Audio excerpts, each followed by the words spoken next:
Alright, so in this lesson we're going to take a look at how to practically use AntiPortals inside of a level. So here we're taking a look at the Antilles map with all of its optimization stuff removed. Right. I took all of the AntiPortals out of the level. I also hit a bunch of the other volumes just to make it a little bit easier to see what we're working with. Okay. And I'm definitely not going to do all of Antilles. As a matter of fact, I'm only going to do a few choice parts just to show how we would go and start shaping some AntiPortals to roughly fit some of the terrain, maybe some of the static meshes, so we start blocking off various parts of the level. Cool. As a quick demonstration of why this is necessary, I want to take a look at just one part of the map and how dense things can get.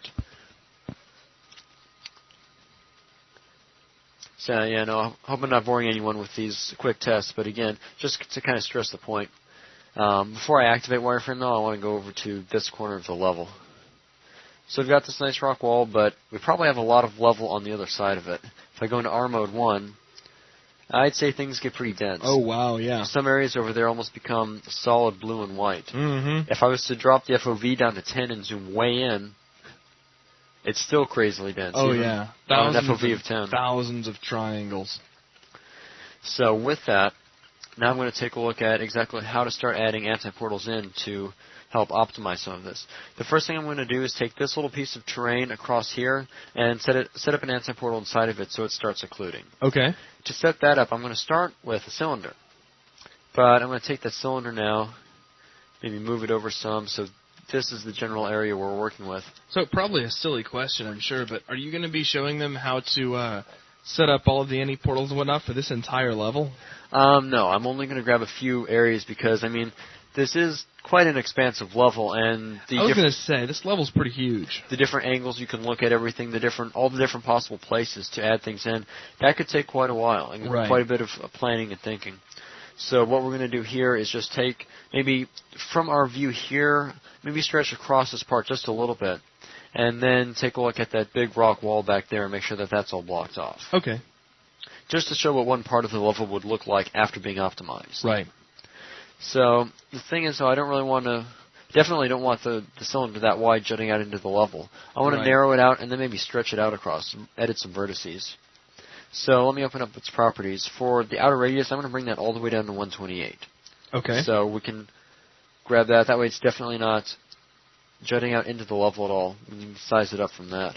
Also, the height, I'm probably going to up that to 1024, just so that I make sure I have enough height so that no matter how low in the level you go, you don't ever see through it. Right. Because there's nothing really underneath the level. We can extend the AntiPortals as far down as need be. Because no one's ever actually going to get down there. That makes sense.